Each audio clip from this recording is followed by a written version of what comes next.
Welcome to the podcast, Whiskey and a Map. Stories of adventure and expeditions as told by those who live them. I'm your host, Michael Reinhart. It has been said that many adventures and expeditions start simply with a map and a glass of whiskey. A desire to go and see the world's wild places. You're invited to pull up a chair, pour yourself a glass of your favorite whiskey, and join us as we hear stories from another one of our friends just returned from the field.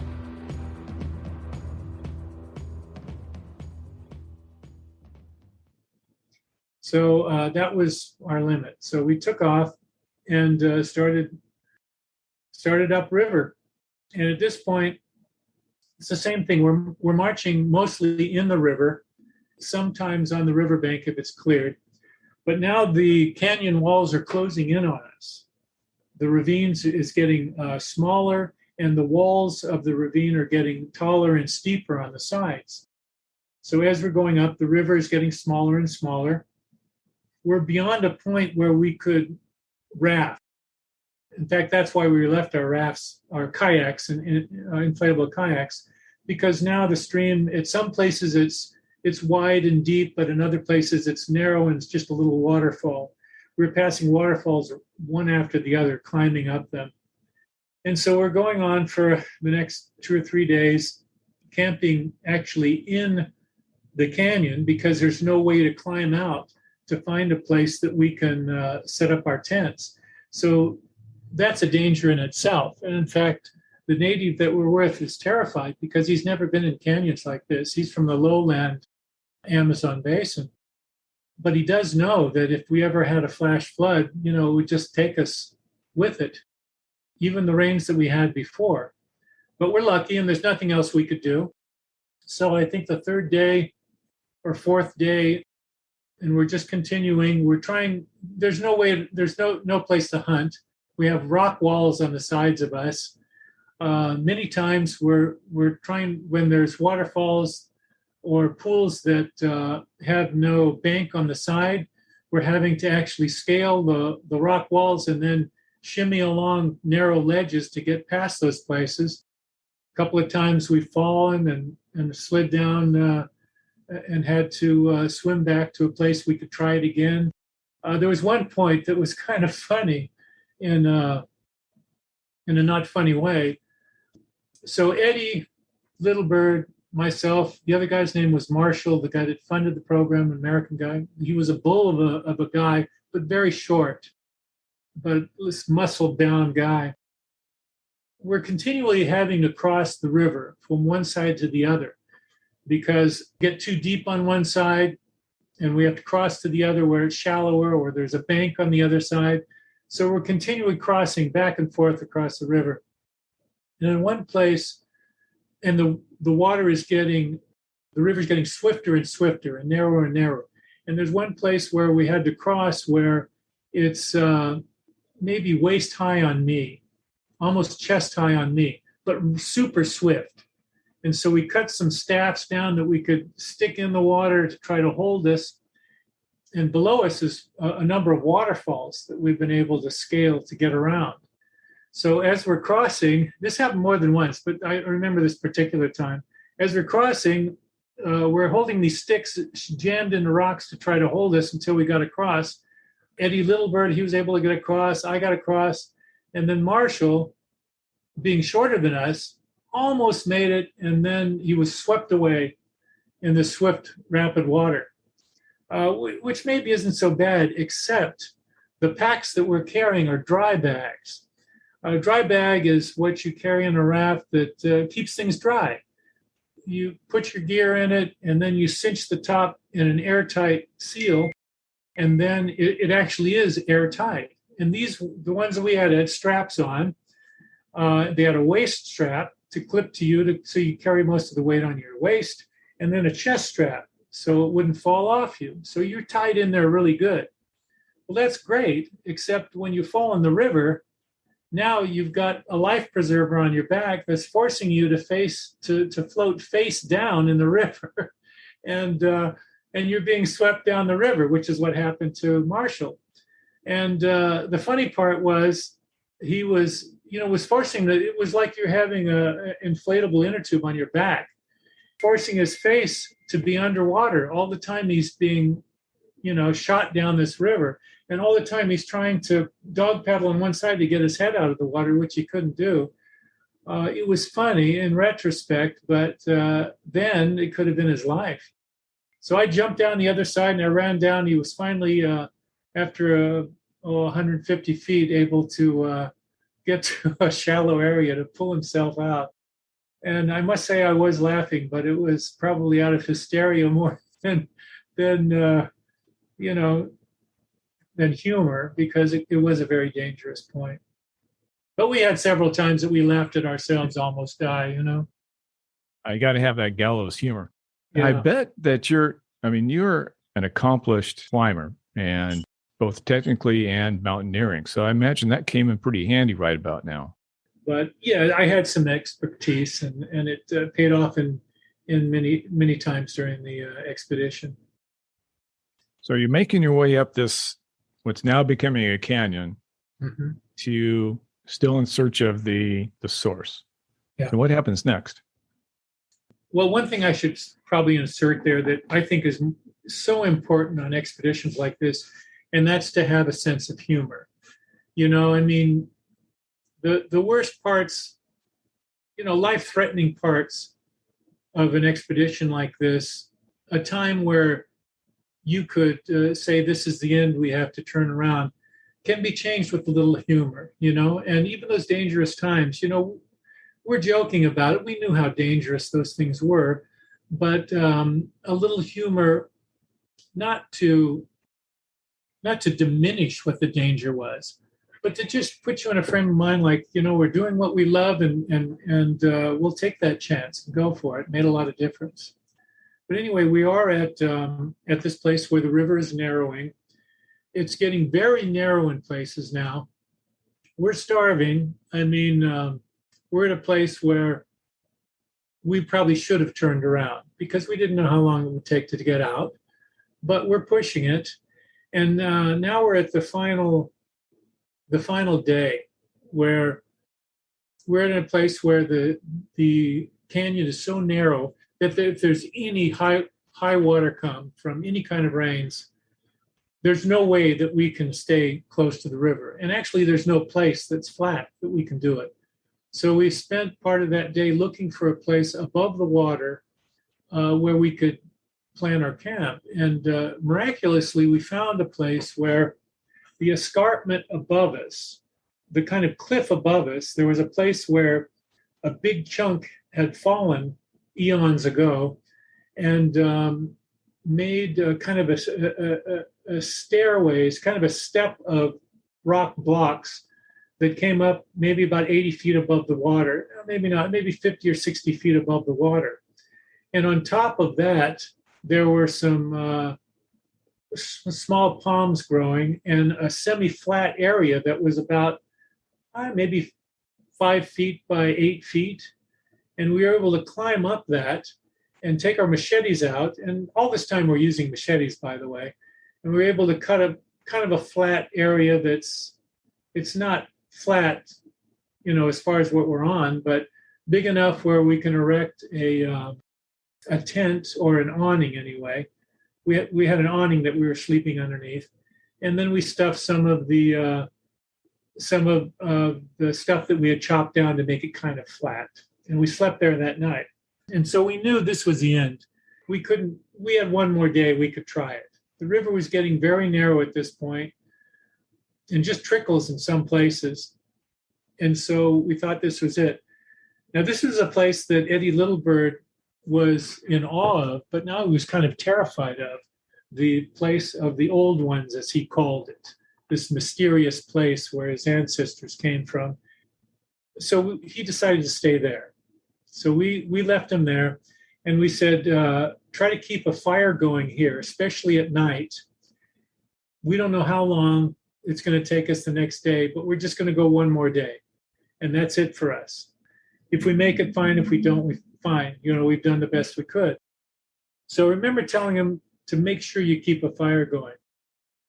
So we took off the next day. By this time, we're freezing. Both of us have colds now. We're hacking a little bit because we're sleeping for the last week. We've been sleeping wet inside our sleeping bags, and we didn't bring cold weather gear, but we're still going. And the next day we light out. There was one really tough spot that we got to where there was this deep pool that had sheer cliffs on either side. And the pool was maybe, 30 feet across, something like that. And then a rapid coming out below it and a waterfall above it.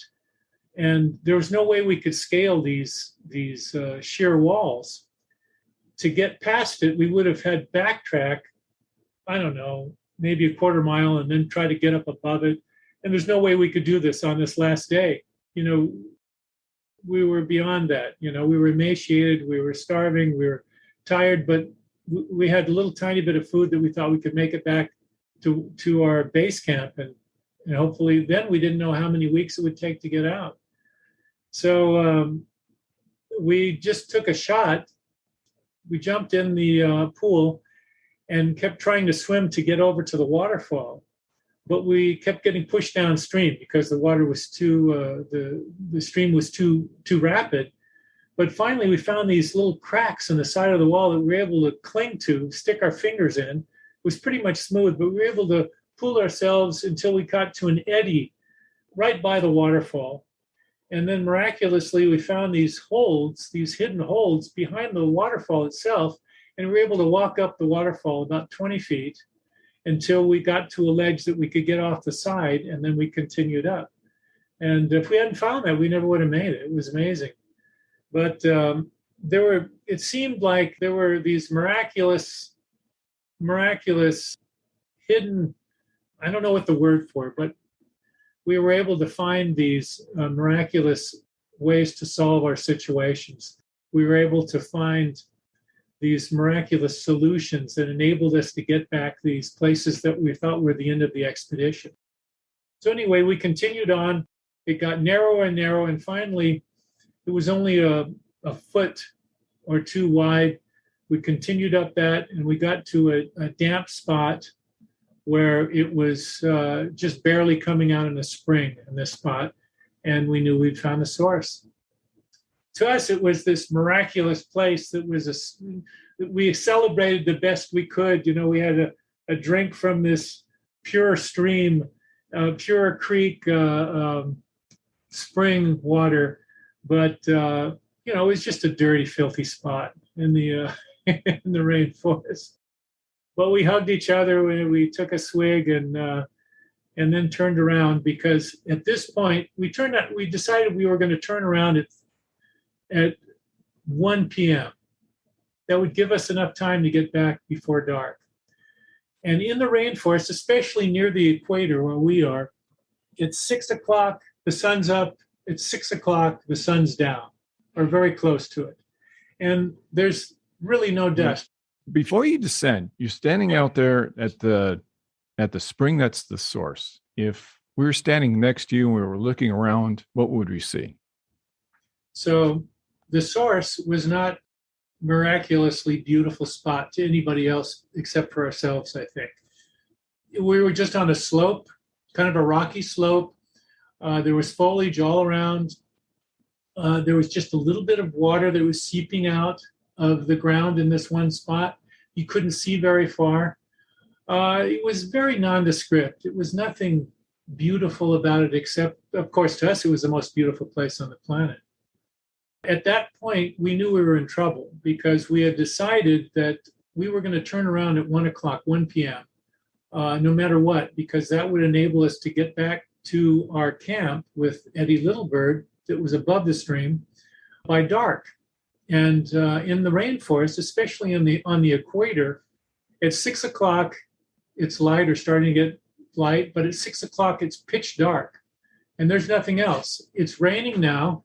There's no moon, or there is a moon, but because it's raining, we can't see any moon. There's no moonlight. There's nothing. It's literally pitch dark. Now it's past 3 o'clock, so we have 3 hours to get down. It took us all day to get up.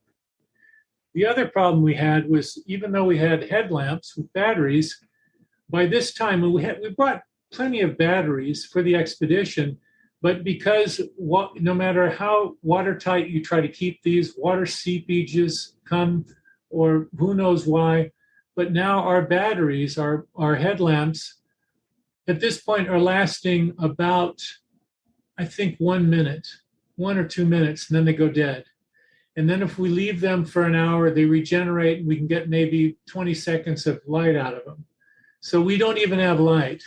To descend in the darkness is foolhardy. It's dangerous. But anyway, here we are. We made it. We're deciding to go down now. So we made it, and now we're going to make our descent. We know that we have to go as quickly as possible because we went way past our safety point. And even though we're famished, we're exhausted and tired, we're literally places that we had carefully walked up before. We're jumping over little cliffs that we know we're going to be okay. We're jumping into pools in the water that is unsafe because we don't know how deep it is, but we're taking a calculated risk to get us down.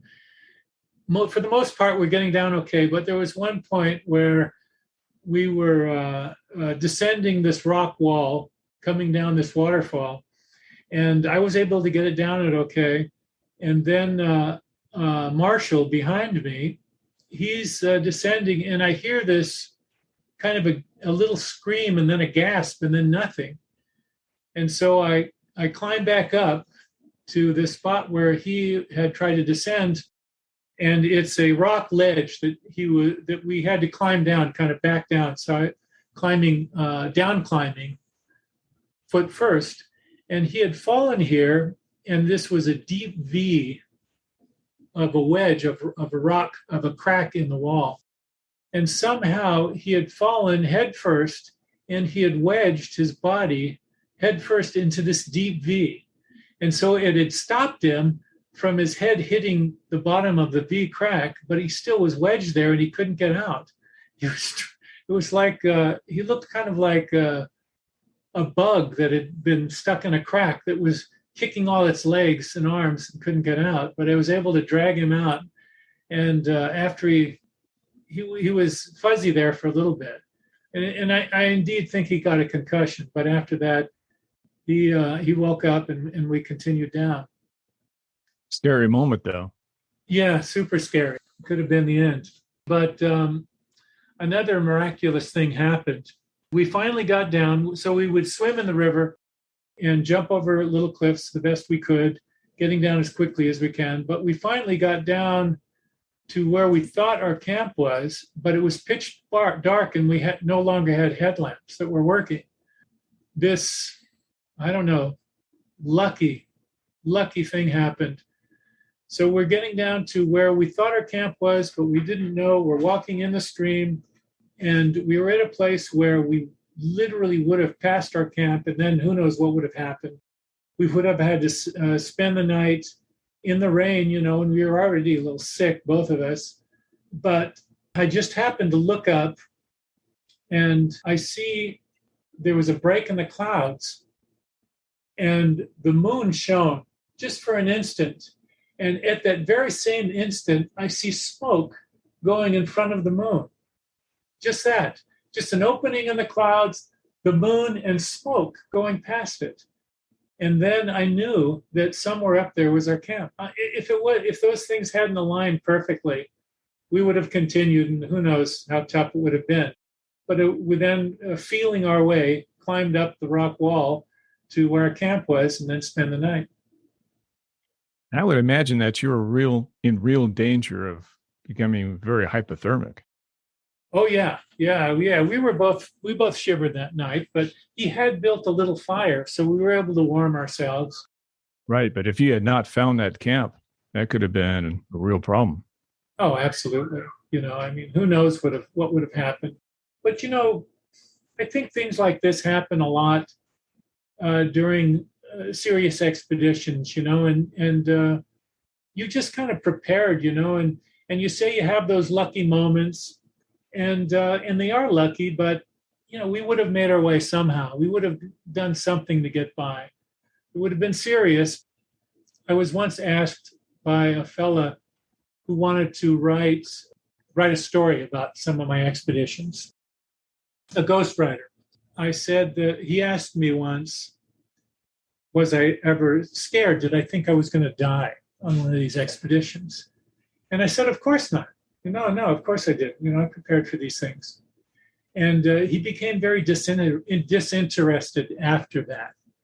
I didn't know then, but I know now, of course. He says he probably thought I was just some macho guy saying, yeah, I'm not going to die. I'm never going to die. But for me, even though there are many times when you're in a life-threatening situation, you're in the frame of mind that you're not going to let that into your mind. You're just going to look for the next situation, whatever the solution is. Okay, I'm in a situation like I could fall at any moment here, and danger's all around, but I don't have time to think about that. I think about what my next move is so that I can keep clear-headed. But I'm anything but macho about these things. I think that the potential is around all the time. But I can see, in retrospect, if you had asked me, did I think that, was there a possibility I could die? Oh yeah, there's a bunch of, and there was many times when I was very, very frightened. I was scared to death, but in those situations, you don't let it enter your mind, Preparation and focus. Yeah. So you scramble up the wall, you find the camp. What did Little Bird say? He was frightened. He was still scared. Well, he said that he was frightened that the river could rise because he experienced that before, which he hadn't experienced that stuff so much before. Thought that even where we were, we could be swept away.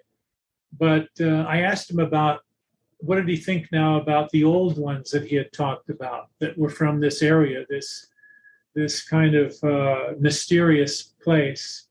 And he didn't want to talk about it. So I think he was maybe there were a lot of things going on, in his mind culturally that were frightening, and we were starving at the time anyway, so we all weren't doing too well.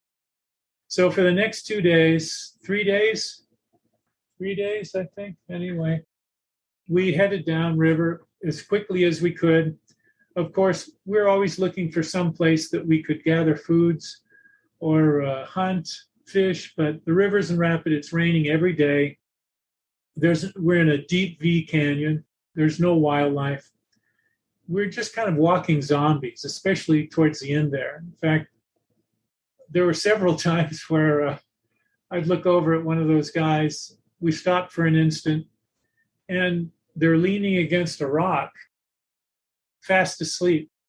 They had we cut some staffs that we were trying to help ourselves because we were so weak, and a couple of us, we had sprained our ankles, and they had wedged this pole in front of them that held them against the rock, and they were sleeping standing up. It was pretty funny. But anyway, we continued down and finally made it to our camp, and it was on the 6th day. So it was the day when I had told those guys to leave. They hadn't left, which was fantastic for us. Peculiar thing happened when we finally made it to camp. So our camp was on a bend in the river, an oxbow in the river, where on the inside curve of jungle rivers, there's sometimes a sandbank that exposes, and that's where we set up their tents. So we come around the bend, and just as we come around the bend, then we see them in full sight. And I'm yelling as loudly as I can, we made it, success, the expedition is a success, we all made it. So the other native guy, he starts screaming, all right, yes, he's got his hands over his head. We made it, fantastic, celebrating. And then I see at the end of the sandbank, or this spit of land that the tents are on, is about maybe 50 feet long, 30 feet long. And I see Carlos, the filmmaker, he's at the end of the spit of sand, the sandbank, and he's turning around and he's walking towards me, but his head's down. He doesn't respond to me yelling at, hey, Carlos, we made it. And as I get up to the spit of land, across the river, He's walking towards me. He walks right up to me within 2 feet. His head's down, and I'm yelling, "Carlos, we made it, man. It's a success. We all made it." And he raises his eyes and looks at me, and his eyes are glazed over. He turns around, drops his head, and he walks back down the length of the spit of sand. And then I noticed where he's walking, he's created a trail, a trench that's about a foot deep.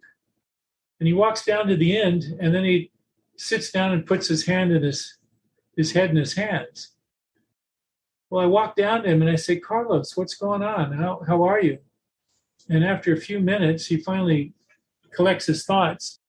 And he said, at that moment, I could literally say I was crazy. I was out of my mind a little bit. And I said, "Well, what happened?" And he told me that as soon as we left the camp, when we'd first gotten there and set up to go for the source, that the three of us had left the camp. As soon as we turned the corner, the other native guy said to him, "Okay, let's leave. They're dead. We're never going to see them again. They're going to be killed by the natives here, by the SEA, the hostile natives." And he said, "Well, no, I'm not going to leave." He said, we're never going to see them again. They're dead. Those natives are out there right now. And he says, "No, forget it. We're staying. I'm not leaving."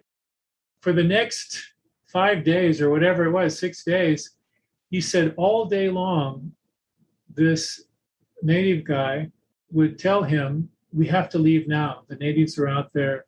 They're just waiting, And he said he couldn't stand it. After a while, he would leave the tent and he would start to go walking in the forest. And then the native would come out crying. He said, "No, don't leave me. They're just waiting for us to separate, and then they'll kill you. If you go out there, they'll kill you." So then he didn't leave, but he couldn't stand being in the tent with this guy because over and over again he says, "We're going to die. Those guys are already dead." So he said all he could do to keep his sanity was to walk up and down this spit of land, this 50-foot, over and over and over and over all day long until just his walking had created this trench that was a foot deep. But he did one thing that I still to this day I think is heroic. We got back down there. We're all starving, all of us. They were able actually to catch 2 of these really small fish that we ate that night. But Carlos had saved, we had freeze-dried food that we had brought, right? At this point, the entire expedition now, I had 2 freeze-dried food packages for 1 or 2 people. We had there's 2 fish that he had caught, 2 little tiny fish. And he had saved a container of, I think it was blueberry trail mix. It was just a little tiny package. But we were all starving. And he saved that as a celebration meal for us if we got back. And I think that was just heroic. He should have eaten that. He could have eaten that. But we all had a little bit of that trail mix, and it was a great celebration. Very cool. I bet you that's the best tasting trail mix you've ever had. Oh, it was amazing. Absolutely. Now you make your way down the river? Yeah. So the next day, this was pretty interesting. So that night, we have these 2 freeze-dried packages for 2 meals each. So that's 4 meals. And we have 5 people. 5 people. We're 5 people. So it'd be 1 meal, right? With each of us. So they said, "Let's break them out. Let's eat them. Let's eat them now." And I said, "Well, no, we can't do that, because we don't know how long it's going to take." And they said, "No, we're going to meet the boat in 3 days." 3 days, I think I said. I said, "Well, we don't know that." And I said, "What do you mean by that?" And I said, "Well, what had happened was when we sent half of our group back, when we divided our team and sent half of them back, the botanist and one of the cameramen, we arranged for them. They said they would try to get a peki or kind of a rescue craft and travel from the Madre de Dios River, from Puerto Maldonado, where they would go, try to get a craft and then go up the Madre de Dios and then go up the Heath as far as they could go and then just wait there as long as they could to try to, in a sense, rescue us at the end of the journey. because we knew we'd be out of food, we'd be starving, we didn't know what would happen. I had estimated that if they could go all the way upriver to where I thought this one other river intersected, the Rio Blanco, but nobody knew where that was, even if it was there. But on these military maps, they saw that there was some kind of a river there, and they named it that. And I figured that maybe that would be 3 days from where we would descend from our farthest point up, where we would make camp on the Heath River. This was all speculation, all just wondering. So here we are now. The next day, we're going to inflate our kayaks and make the first descent of the Heath. I hoped it would be 3 days, but I'm just guessing. Nobody had ever done this before. So now our team here said, well, let's eat all of our food. We're starving. We can go for 3 days without food. And then I said, well, look, we don't know if it's going to be 3 days. And they said, well, what do you mean? Well, it could be a month. We don't know. What do you mean by that? Now they start getting excited. What do you mean? What do you mean it could be a month? We can't make a month, And I said, well, no. Maybe probably we'll see him in 3 days, And I had to kind of settle them down. Nerves were on edge right here. People are starving. And I said, well, probably we will, but let's eat one, We'll just divide it. And then the next day, maybe we'll meet another one. Maybe, we got to stretch it out just in case. We don't know. Even though, I knew everybody, we're trusting our lives to each other, I did sleep with the freeze-dried food that night. Touchy thing. And then the next day, everybody's exhausted. We're starving to death. We're exhausted. Nobody wanted to get up. We wanted to sleep in, And so I'm yelling at people, we got to get going. And they said, no, we need to sleep, And we didn't get going till like 10 o'clock or something like that, or 9 or 10 o'clock. And I said, look, we're going to lose half the day of traveling. And so if we do this every day, what normally takes us 3 days could take us 5 days. And that's another couple of days without food. And so every day it was very tough to get people going. And we finally got down, I had to kind of yell at people to get going. And finally we got down to the Rio Blanco, where we were supposed to meet those people. They're not there, of course. So the following morning, where I had to try to help, yell at people to get going, they're up before me. They're saying, no, we got to get going. And we headed out. But it was amazing, that what was amazing for me was how the human body can work having no food. We were all skeletons at that point, but there was one thing that saved us, I think, in that we had 12 hours of darkness because our headlamps wouldn't work. Now we were getting 30 seconds of battery, and we get just enough light if we had to go pee or something, and it was a moonless night now. So it's literally pitch dark where you put your hand in front of your face and you can't see your hand. So we're feeling around. So there's nothing to do. You can't read anything. You can't look at anything. There's no light. So you have to either you're sleeping or you're just laying in bed and resting that way. And I think that really helped to keep our bodies moving, when there was a time where normally we wouldn't be able to. But we continued down, and another miraculous thing happened is as soon as we got out of into the Amazon basin proper, where the mountains flattened out, and we got into the Amazon basin where it's pretty much flat, two things happened. One thing was I was in the heaviest rainstorm I've ever been in my life. Just before we got to that place, we heard what sounded like a freight train. And I've been in heavy rains before, but this was amazing. Imagine if you've ever stood in front of a train, you know how deafening that is. That's what it was like, and the rain hadn't hit us yet.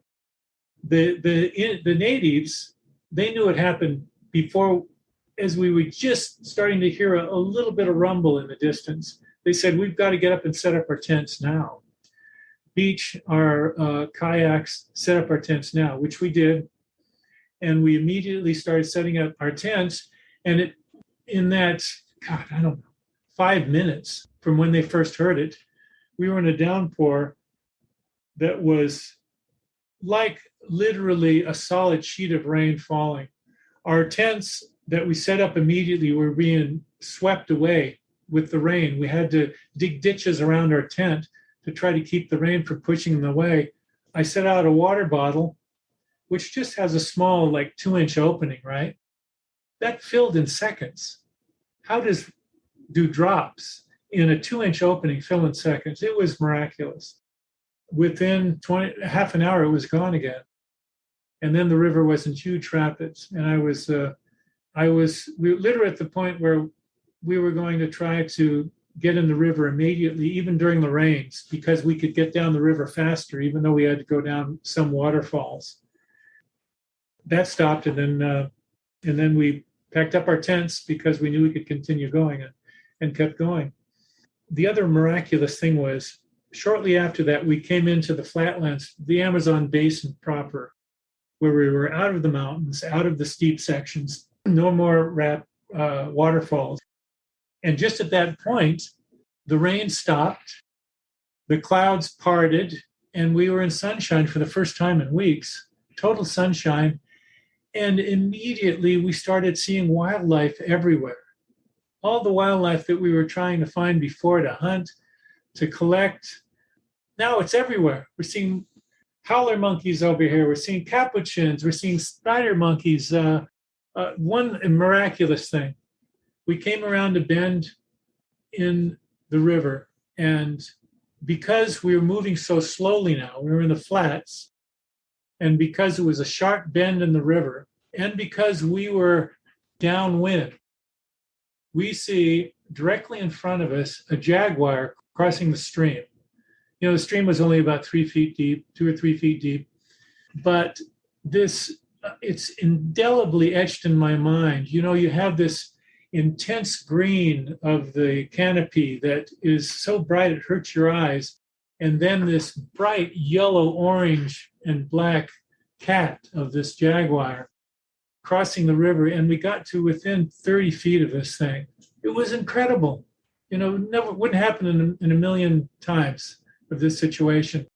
His head was down, slowly crossing the water. Maybe, you know, one thing is, jaguars, they're big cats. They actually like water, unlike other cats. And so it's not unusual to see them in the water. But he's slowly walking, and then and he didn't hear us because we stopped paddling, and we were downwind, so he didn't smell us. And then finally looked over, and then the last 20 feet, I think he sprang once, and he was gone in a flash. But I'll always remember that moment. We saw giant river otters. I mean, it was miraculous. That's when we were wondering whether we should stop and try to hunt there. But we had found some bananas, we found some of those plantains that we were able to eat, and some turtle eggs that sustained us. Finally, the next day, a scene I'll always remember, we hear this sound in the distance, this clacking. It sounds like a pecky, pecky, pecky, pecky. That's why they call them pecky peckies. They're these one-stroke engines. We see the boat coming around the bend in the river. I see these 4 white egrets flying in front of it in a V formation. I mean, it always reminds me of a movie, something that, some glorious moment they would make. But that was our boat. We met it and ended up beaching it and eating as much as we could there. They had traded for some tapir meat and capybara meat, and I think I ate half a gallon of strawberry jam and crackers and everything else. Then for the next 4 days, I think, we just sat on that pecky and ate. Well, one last incident. We came to an area called the Pampas del Heath, and they are really mysterious cleared areas in the rainforest on both the Bolivian and the Peruvian side. And nobody knows how they came into being. Nobody knows what made that. There are thoughts that maybe the indigenous tribes hundreds or thousands of years ago cleared the land there, and then the land was never overtaken by jungle again. But there are vast swaths of just grasslands, like you'd see in the savannah somewhere. There is a military outpost there, a Peruvian outpost, and that it was manned by one person. And we ended up stopping there, of course, to talk to the person. And we were immediately arrested for being in a political sensitive area, that this is a restricted zone. Nobody can go in this area. And so I told him, well, if we had known that it was restricted, and that it was outlawed to be here, we would, of course, gotten permits to go there. And he says, no, you wouldn't, because you can't get a permit because it's restricted. So, I was trying to be nice to him. And so anyway, he took down our names and made a document and said we were under arrest, that when we traveled downriver and got to a military outpost on the Madre de Dios River, there was a big outpost there, we had to turn ourselves in. But then he became friendly and asked what we were doing.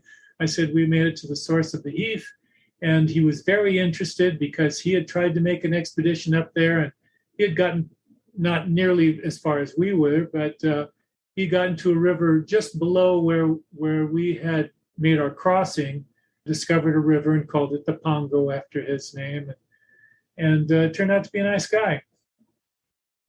But anyway, we, under self-arrest, we continued downriver, and then we saw a few native people on the side, a few hunting parties where they had their catch that they were drying, but eventually got down to the last and only village on the Sonani, on the Heath River, which was Eddie Littlebird's village, the headman that we had brought. So we stopped there for the night. We had a discussion with their headman. So we stopped there for the night, and they had a traditional headman, also a shaman, holy man. I had a talk with him because he was the oldest man in the village. I think they thought he was around 80 or 90. They didn't know how old. But it turns out that his father was the headman before him, the village chief, and that at that time there were a lot of villages on the lower Heath, and found out there were also a lot of villages on the upper Heath. He told me that as a boy, his father would tell him that there was always conflict between the two different village areas. And he said one day there was warring between them.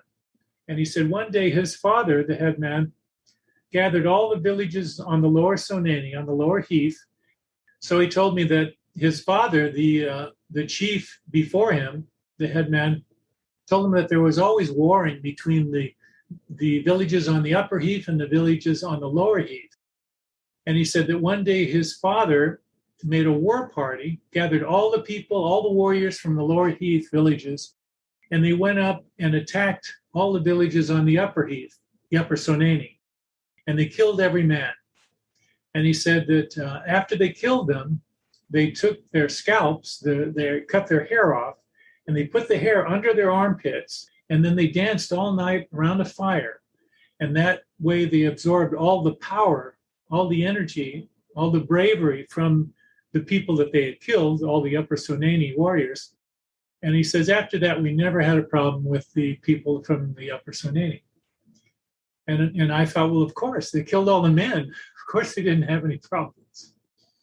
But he said all the women dispersed, and they went and gathered in some villages some of the lower villages, and some of other villages on other rivers. But he said, as time went on, all of the villages, the lower Sonani villages, got smaller and smaller, and they all came and lived with this one village on the bottom of the Heath, which they call Sonani. And that's the story of what happened. Now, they must have thought Little Bird was quite the hero. Oh, yeah, he was the man, At this point, they didn't have a single chief. They had kind of a conglomerate of the elders, and he was one of the elders. But he was held in hugely self-esteem at that time. It was funny, when I met Shai Kamen, the shaman or headman, he was working on a bow and arrow, a fishing arrow. The bows are about 6 or 7 feet long, and the arrows are also the same. And it was just this beautiful long fishing arrow that he had just finished. I was able to trade that from him. He gave it to me.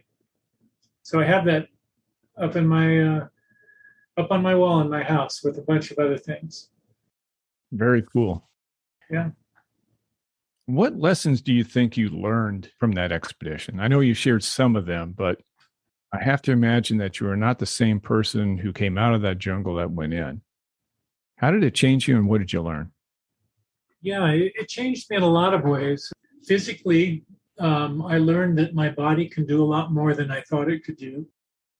I've been hungry before. I've been starving. I've been tired. I've been at what I thought was my physical end, but I now know that that's not my physical end. I can go a lot further. Psychologically, I know that I can go into a lot more threatening situations that I thought, areas that I thought would be difficult for me to make decisions with because of the dangers involved, or situations with relationships or other things. They're easier to make now. Our body doesn't know whether something that is emotionally threatening or something that's physically threatening. Our brain doesn't know the difference of that. It's equally the same. And if you can push through that moment, that point where you think you can't go any further, every time you do it, you remember that and it gets a little easier. And that doesn't mean that you do things that are stupid and that you don't, that, a threatening moment that you're not prepared to do, that you haven't intellectually known that you've taken all the steps so it's safe for you, but it can still be terrifying. But it means that we can push through that terrifying one. I think things are like that when you go on an expedition. You have those tough times. Every time you do it, not only do you intellectually know that, yeah, you've had this, you can do it again, but physically there's something that's easier every time. You grow from the experience, you grow from the hardship, the fellowship, and just the sights and the scene that you saw. That's right. Marvelous. That's right. And the thing is, it's the opposite from being macho. Because I know every time I go on a rock climb, every time I surf a big wave, or if I go on an expedition and I'm in a frightening place, I'm terrified. Of course I am. You're stupid not to be. But what you do is you learn that being terrified, what that can do is just get your adrenaline going, clear your mind so you can make smart decisions. It just means that you can't be stupid about something. But when you're macho, you just think you're above all that stuff, that you have no fear, that the idea is to eliminate the fear. No. The place to be is to have the fear, and then to know that that's telling you that you're in an unfamiliar place. It's something where you have to kick your brain up a little bit so that you can be safe. It's just a simple thing. The fear is an important thing. I used to tell people that, fear is just like pain. We don't want pain, but let's say you get cut on your back. Somebody stabs you in the back and you're bleeding out. If you didn't have pain, you wouldn't know that. What it is it's just your body telling you that you have to address something. And that's the same thing with fear. You just have to address the situation you're in. Interesting. Well, Bruce, this has been a fascinating conversation. For people who want to continue to follow your exploits, how would they do that? Well, you can go to brucebarron.com. Or the easiest thing is to go to barronadventures.com. BARRON, adventures with an S.com. And you also, don't you have a photography site? I do. And that's Bruce Barron. It's Bruce Barron Photography, right? I believe so. And I highly recommend it. I do have a photography site. It is brucebarronphotography.com. And I highly recommend it. I'm just starting to learn photography, and I got a chance to review your images, and very nice. Very nice. Thanks a lot. It's got to be the artist that you started out to be coming out. Yeah, that's right. I guess I kept a little of it going. You're right. Well, Bruce, I hope we get to chat again. Oh, we definitely will, my friend. It's great talking to you. And I look forward to the next time. We'll see you down the road. All right. Thanks a lot. Thank you for joining us. We'll see you down the road when we get together again, share a glass of whiskey, and hear more stories of adventure as told by those who live them. Until then, check us out at michaeljreinhart.com, where you'll find more of my work as an adventure photojournalist. Photos, videos, and articles of interesting people, mysterious places, and exotic cultures from the wild places of the world.